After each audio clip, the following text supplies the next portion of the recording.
shed light on the situation. What type of information is being classified now? Well, information like how much money the U.S. is spending to feed the Afghan army is being classified.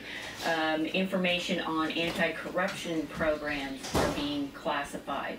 Previously, all of this information was available to the taxpayers, and as of a week or two ago, we have been informed by the Inspector General that all of this information will now no longer be available to the taxpayer. They will be able to provide this to Congress, but it's going to be in a classified, session and setting. So they're not even going to be able to really report that information to Americans. And they didn't give a reason why. And there was no reason behind that.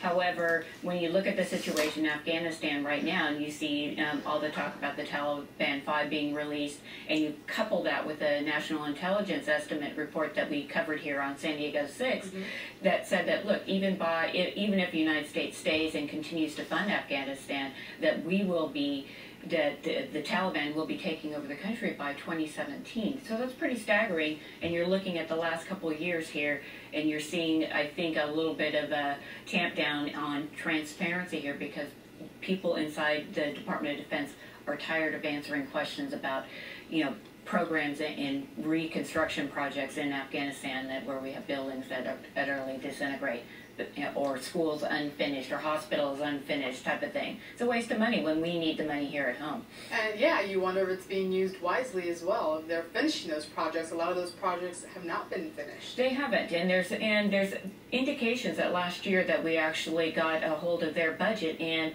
they had a 26% shortfall in their budget. In America, we gave them another $100 million just so they could keep paying their folks over there in the military and the government, which is very corrupt. Another interesting thing here that you just mentioned, the Inspector General took to Twitter to make that announcement. That's not typical. That's not typical, but it was quite interesting. He took to Twitter, and a couple of his tweets said the amount of money U.S. spent on food in Afghanistan Army last year is now classified.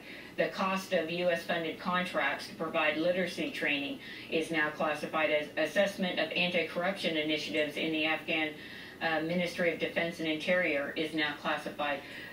For him to go to Twitter and try to take to 160 characters to explain the severity of what's going on, I think really he picked a few really good words, and he demonstrated exactly what we're doing in Afghanistan and why the taxpayers should really be paying a little closer attention, and perhaps we should stop what we're doing over there, let things settle, bring that money home and use it more wisely here. Kimberly Dvorak, thanks for being with us this morning.